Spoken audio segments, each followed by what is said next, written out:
Bilang maagang paggunita sa International Earth Day sa April 22, 20 kilalang rock bands sa bansa ang nagraklakan sa Earth Day Jam 2013. Saksi si Ivan Mayrina. Malinis na hangin at lunti ang kapaligiran. Ilan lang yan sa panawagang ipinarating sa pamagitan ng musika ng mga nagtanghal at maging ng mga nanood sa Earth Day Jam 2013. Kabilang sa 20 magpe-perform ang River Maya, Sandwich, Moonstar 88, Ney at Grace Noel. Kung hindi pa natin uumpisahan ngayon, kailan pa eh. So, alam mo yun, as simple as pumunta kayo sa mga event na gato, nakakatulong na kayo.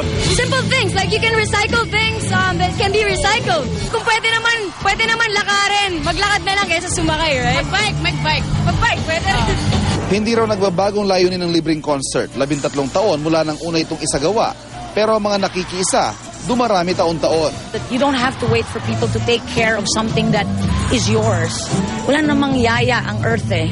There was no designated taga-alaga. It's there for us, so it's our responsibility. Save the environment! Be an eco-Filipino! Yay!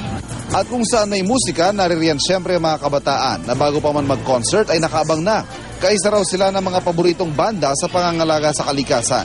Magkusa na lang siguro yung mga tao sa mga kalat na nakikita nila. Doon sa mga problema siguro, hindi na natin kailangan hintayin yung gobyerno para gumawa ng aksyon.